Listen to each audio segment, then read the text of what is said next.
Hello guys, GK GS for all exam YouTube channel पर आपका स्वागत है। इस चैनल पर आपको किसी भी एग्ज़ाम के प्रिपरेशन के लिए जिसमें एनसीईआरटी बुक है उसका जीके आता है, उसका पूरा सॉल्यूशन मिलेगा। अगर आपने हमारे चैनल को सब्सक्राइब नहीं किया है तो प्लीज़ लाइक एंड सब्सक्राइब करें ताकि समय पर आपको नोटिफिकेशन और अपडेट मिल सकें। आज हम पढ़ेंगे जो कक्षा 10 है उसकी भारत और समकालीन विश्व टू पुस्तक के चैप्टर 1 यूरोप में राष्ट्रवाद के उदय के बारे में अध्ययन करेंगे। पिछले वीडियो में हमने देखा कि यूरोप में है वो राष्ट्रवाद का उदय किस प्रकार से होता है, उसके बारे में अध्ययन किया। निरंकुशवाद किस प्रकार से होती है और फ्रांसीसी क्रांति और राष्ट्र का विचार यानी यूरोप में किस प्रकार से फ्रांसीसी क्रांति आती है। उदारवादी जो लोग हैं वहाँ पर उनके मन में राष्ट्रवाद को लेकर क्या भावनाएं थी और क्रांति का युग के बारे में अध्ययन किया जो कहाँ से कहाँ तक होता है। 1830 से लेकर 48 तक क्रांति का युग चलता है, उसके बारे में अध्ययन किया। फिर हमने देखा कि जर्मनी और इटली का सबसे पहले एकीकरण होता है। किसका एकीकरण होता है? जर्मनी और इटली का एकीकरण होता है, उसके बारे में हमने अध्ययन किया। आज हम पढ़ेंगे ब्रिटेन के बारे में, यानी ब्रिटेन है वो ग्रेट ब्रिटेन के रूप में किस प्रकार उभर कर आया, इसके जीव दास्तान के बारे में अध्ययन किया है। तो चलो स्टार्ट करते हैं। कुछ विद्वानों ने तर्क दिया है कि राष्ट्र या राष्ट्र राज्य का मॉडल या आदर्श ग्रेट ब्रिटेन है। ब्रिटेन में राष्ट्र राज्य का निर्माण अचानक हुई कोई उथल पुथल या क्रांति का परिणाम नहीं था कि हमने जर्मनी और ब्रिटेन का जब एकीकरण हुआ, जर्मनी और इटली का एकीकरण हुआ, उसके बारे में देखा कि उसमें क्रांति विभिन्न प्रकार की क्रांति होती है। उसके कारण क्या होता है वहाँ पर, और जर्मनी भाषा के लोग होते हैं और इटली का भाषा के लोग होते हैं, उनके आधार पर क्या होता है वहाँ पर राष्ट्र का निर्माण होता है। लेकिन ब्रिटेन के बारे में देखें तो ब्रिटेन में इस प्रकार की कोई व्यवस्था नहीं थी, यहाँ पर किसी प्रकार की क्रांति नहीं होती है। तो इसके बारे में देखते हैं कि किस प्रकार से ग्रेट ब्रिटेन बना। यह एक लंबी चलने वाली प्रक्रिया का परिणाम होता है। यहाँ पर देखें इटली के बारे में, तो इटली है उसका एकीकरण से पूर्व है वो राज्य किस प्रकार से बंटे हुए थे, तो उसके बारे में देखें तो यहाँ पर परमा, मोडेना, टस्कनी, पेपल राज्य और सिसिलिया का जो राजतंत्र है वो इन क्षेत्रों में था। इस प्रकार से यह अलग अलग क्षेत्रों में विभाजित था। उसके बाद जब इटली का एकीकरण होता है तो उसके बाद देखते हैं किस प्रकार की स्थिति होती है। तो उसमें यहाँ पर सन दिए गए साथ में, जैसे यहाँ पर क्या है दोनों सिसिलियों का राजतंत्र होता है, यहाँ पर 1860 में इसका एकीकरण हो जाता है, यानी कि इटली में ये क्षेत्र मिल जाता है। उसके बाद पेपल राज्य है वो कब मिलता है? 1870 में। यहाँ पर परमा, मोडेनिया ये 1858 से 60 तक मिल जाते हैं इटली में। और वेनेसिया है वो कब मिलता है? 1866 में। इस प्रकार की स्थिति बनती है इटली में एकीकरण के बाद। 18वीं सदी के पहले ब्रितानी राष्ट्र था ही नहीं, यानी 18वीं सदी से पहले देखें तो ब्रिटेन है वो एक राष्ट्र नहीं था। और ब्रिटानी समूह में रहने वाले लोगों अंग्रेज, वेल्स, स्कॉट, आयरिश की मुख्य पहचान नर जातीय थी। यानी कि जो ब्रिटेन है वहाँ क्या थे? 4 प्रकार के यहाँ मुख्य नर जातीय लोग रहते थे। कौन से? अंग्रेज कहाँ पर रहते थे? इंग्लैंड में, जिसे हम क्या कहते हैं? ब्रिटेन भी कहते हैं। उसके बाद वेल्स जो भाषा के लोग थे वो कहाँ पर थे? वेल्स देश में। और स्कॉट कहाँ से थे? स्कॉटलैंड से। स्कॉट कहाँ के थे? स्कॉटलैंड के। और आयरिश कहाँ से थे? आयरलैंड से थे। ये जो मुख्य है वो 4 प्रकार की वहाँ पर नर जातियाँ रहती थी, यानी भाषा के लोग, अलग अलग भाषा के लोग रहते थे, अलग अलग संस्कृति लोग थे। और इन सभी जातीय समूहों की, ये जो जातीय समूह थे इनकी अपनी संस्कृति थी और अपनी राजनीतिक परंपराएं थी। यानी राजनीतिक रूप से और सांस्कृतिक दृष्टि से देखें तो ये अपनी अलग अस्तित्व रखते थे। यहाँ पर बताया गया नर जातीय क्या है? नर जातीय एक साझा नस्ल है, जनजातीय या सांस्कृतिक, उद्यमी अथवा पृष्ठभूमि जैसी कोई समुदाय की अपनी पहचान मानते हैं। नर जातीय क्या होते हैं कि वहाँ पर अंग्रेज, वेल्स, स्कॉट, आयरिश भाषा के लोग थे, इनकी अलग राजनीतिक व्यवस्था थी और सभी की अलग अलग संस्कृति थी। लेकिन जैसे जैसे आंग्ल राष्ट्र की धन दौलत, अहमियत, सत्ता में वृद्धि हुई, वह द्वीप समूह के अन्य राष्ट्रों पर अपना प्रभुत्व बढ़ाने में सफल हुआ। यानी कि जो वहाँ पर ब्रिटेन है ये 4 अलग अलग क्षेत्रों में विभाजित थे। उसके बाद ब्रिटेन क्या होता है? सबसे पहले एकीकरण होता है ब्रिटेन में शुरू होता है और धीरे धीरे वह अपने क्षेत्रों है वो आसपास के क्षेत्रों को अपने क्षेत्र में मिलाने लगता है। एक लंबे टकराव और संघर्ष के बाद आंग्ल संसद ने 1688 में राजतंत्र से ताकत छीन ली और इस संसद के माध्यम से एक राष्ट्र राज्य का निर्माण हुआ और जिसके केंद्र में इंग्लैंड था। यानी कि जब पहले जो जिस प्रकार के क्षेत्र थे उनमें सबसे पहले आगे कौन आता है? इंग्लैंड। इंग्लैंड सबसे पहले आता है। ब्रिटेन, और वह क्या करता है? संसद की जो सत्ता है सबसे पहले अपने हाथ में ले लेता है। और इंग्लैंड और स्कॉटलैंड के बीच एक्ट ऑफ यूनियन 1707 से United kingdom of great Britain का गठन होता है। और इंग्लैंड सबसे पहले अपना प्रभुत्व कहाँ पर स्थापित करता है? स्कॉटलैंड पर। और इंग्लैंड और स्कॉटलैंड दोनों के बीच एक एक्ट आता है, एक्ट ऑफ यूनियन। कब आता है? 1707 में। और उससे United kingdom of great Britain का गठन किया जाता है। इससे इंग्लैंड व्यवहार में स्कॉटलैंड पर अपना प्रभुत्व जमा लेता है। यानी इंग्लैंड सबसे पहले कहाँ पर अपनी शक्ति है वो जमाता है? सबसे पहले स्कॉटलैंड पर। यानी इंग्लैंड है वो स्कॉटलैंड को अपने अंदर शामिल कर लेता है। और इसके बाद ब्रिटेनी संसद में आंग्ल सदस्यों को दबा दिया जाता है। और एक ब्रिटानी पहचान के विकास का अर्थ यह हुआ कि स्कॉटलैंड की खास संस्कृति, राजनीतिक संस्थाओं को योजनाबद्ध तरीके से दबाया गया। यानी कि स्कॉटलैंड की वहाँ की संस्कृति थी, उनकी भाषा थी, उनको है वो वहाँ पर दबा दिया जाता है। और ब्रिटेन है वो स्कॉटलैंड को अपने हिस्से में शामिल कर लेता है।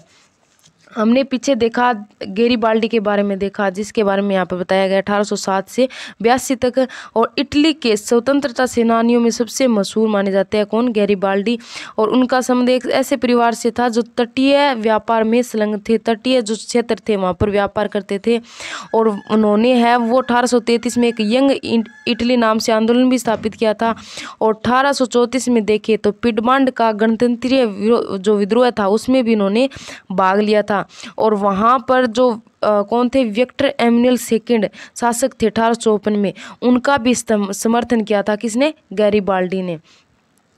और यहाँ पर देखें तो इससे इंग्लैंड और व्यवहार में स्कॉटलैंड पर अपना प्रभुत्व जमा लेता है। यानी ब्रिटेन सबसे पहले अपने क्षेत्र में किसे शामिल करता है? स्कॉटलैंड को। और स्कॉटलैंड में जो लोग रहते थे वो कौन सी भाषा बोलते थे? स्कॉट भाषा बोलते थे। इसके बाद ब्रिटेनी संसद में आंग्लो सदस्यों को दबा दिया जाता है। यानी जो इनका विरोध करते हैं तो ब्रिटेन वाले क्या करते हैं? उन्हें दबा देते हैं। और ब्रिटानी पहचान के विकास का अर्थ यह हुआ कि स्कॉटलैंड की खास संस्कृति और राजनीतिक संस्था एक थी, उनको योजनाबद्ध तरीके से दबा दिया जाता था। और स्कॉटलैंड हाईलैंड्स के निवासी जिन कैथोलिक कुलों ने जब भी अपनी आज़ादी को व्यक्त करने का प्रयास किया उन्हें जबरदस्ती दमन का सामना करना पड़ा। स्कॉटिश हाईलैंड के लोगों को अपनी गैलिक भाषा बोलने या राष्ट्रीय पोशाक पहनने की मनाही थी। जब ब्रिटेन है उसने स्कॉटलैंड को अपनी तरफ शामिल कर लिया तो वहाँ के कहाँ के स्कॉटलैंड के जो लोग थे स्कॉटिश, उनको अपनी गैलिक भाषा बोलने के लिए मना कर दिया गया। और उनकी राष्ट्रीय पोशाक है उस पर भी रोक लगा दी गई। उनमें बहुत सारे लोगों को अपने वतन छोड़ने तक के लिए मजबूर कर दिया गया था। आयरलैंड का भी कुछ ऐसा ही हास होता है। जिस प्रकार से स्कॉटलैंड है वो ब्रिटेन में मिलाया जाता है, उसी प्रकार से जो वो कौन है? वो स्कॉटलैंड आयरलैंड है उसको भी इसी प्रकार से मिला दिया जाता है। वह देश कैथोलिक और प्रोटेस्टेंट धार्मिक ग्रंथों में गहराई में बंटा हुआ था। यानी कि हम आयरलैंड की बात करें, वहाँ पर किस प्रकार की प्रजाति के लोग रहते थे? तो वहाँ पर है उनकी जाति थी, उनकी भाषा क्या थी? उनकी थी आयरिश भाषा। और वहाँ पर वे जो लोग हैं वो दो प्रकार की वहाँ पर धार्मिक रूप में बंटे हुए थे। कौन कौन से? पहला तो है कैथोलिक और दूसरा कौन से? प्रोटेस्टेंट। और अंग्रेजों ने आयरलैंड में प्रोटेस्टेंट जो धर्म थे उनको मानने वालों को बहुसंख्यक कैथोलिक देश पर प्रभुत्व बढ़ाने में सहायता की। अर्थात आयरलैंड में जो दो प्रकार के धर्म के लोग रहते थे, कैथोलिक और प्रोटेस्टेंट, तो वहाँ पर जो अंग्रेज़ थे ब्रिटेन वाले जो वहाँ पर आयरलैंड को अपने देश में शामिल करना चाहते थे, तो अंग्रेज़ों ने क्या किया? आयरलैंड में प्रोटेस्ट धर्म है उसको मान रहे थे, उसके आधार पर वहाँ पर अपने प्रभुत्व जमाने का कोशिश कर रहे थे। प्रभुत्व प्रभाव के विरुद्ध हुए कैथोलिक विद्रोह को निर्ममता से कुचल दिया गया। और वोल्फ टोन और उनकी यूनाइटेड आयरिशमैन 1798 की अगुवाई में हुए एस्पल विद्रोह में 1801 में आयरलैंड को बलपूर्वक यूनाइटेड किंगडम में शामिल कर दिया जाता है। कि जो ब्रिटेन है, ब्रिटेन की संस्था के द्वारा क्या कर दिया जाता है, ब्रिटेन की संसद के द्वारा अपने प्रभुत्व, अपनी ताकत के आधार पर क्या कर दिया जाता है, प्रोटेस्ट धर्म के आधार पर आयरलैंड को अपने में शामिल कर दिया जाता है। और इसका विद्रोह कौन कर रहे थे, कैथोलिक धर्म के लोग थे। कहाँ पर, आयरलैंड में वो विद्रोह कर रहे थे, लेकिन उनको है वो अपनी ताकत के आधार पर वो क्या कर देते हैं, उनको दबा दिया जाता है। और एक नए ब्रिटानी राष्ट्र का निर्माण किया गया जिस पर हावी आंग्ल संस्कृति का प्रचार प्रसार किया गया। और एक नए ब्रिटेन के प्रतीक चिन्ह, ब्रिटेन के एक नए प्रतीक चिन्ह के रूप में ब्रिटानी झंडा, यानी वहाँ पर जो ब्रिटेन है वो क्या कर रहा था, एक अपने अलग प्रतीक चिन्ह के रूप में लेकर आए थे। उसमें ब्रिटेन झंडा को यूनियन जैक के रूप में, और राष्ट्रीय जो गान है वो God save our Nobel king है, उसको लेकर आए और उसका खूब उन्होंने क्या किया, प्रचार किया। और पुराने राष्ट्र इस संघ में मताहत सहयोग के रूप में ही उभर कर आए। पुराने जो राष्ट्र के संघ थे वो उनका क्या कर रहे थे, सहयोग लेकर आए थे। इस प्रकार से क्या होता है, ब्रिटेन सबसे पहले स्कॉटलैंड को अपने में शामिल करता है और उसके बाद क्या करता है, उसी प्रकार से आयरलैंड को भी अपने में शामिल कर लेता है। अब देखते हैं राष्ट्र की दृश्य कल्पना। अगर आपने हमारे चैनल को सब्सक्राइब नहीं किया है तो प्लीज़ लाइक एंड सब्सक्राइब कर दें।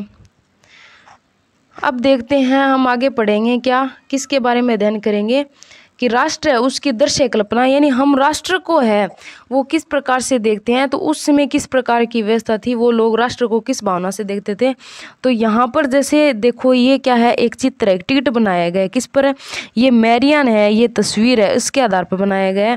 तो इसके बारे में देखते हैं कि किस प्रकार की ये यहाँ पर व्यवस्था थी। तो किसी शासक को एक चित्र मूर्ति के रूप में अभिव्यक्त करना आसान है, किंतु एक राष्ट्र को चेहरा कैसे दिया जा सकता है, कि हम है वो कोई शासक है, किसी क्षेत्र में कोई है वो शासन कर रहा है, तो शासक है वो क्या है, एक व्यक्ति है, तो हम उसको है वो एक मूर्त रूप दे सकते हैं, ये तो सबको पता है। लेकिन एक राष्ट्र को हम चेहरा कैसे दे सकते हैं, एक राष्ट्र है उसको हम नहीं देख सकते, एक मूर्ति के रूप में उसको नहीं स्थापित कर सकते। तो 18वीं और 19वीं सदी में कलाकारों ने क्या किया, राष्ट्र का मानवीकरण करके इस प्रश्न को हल कर दिया।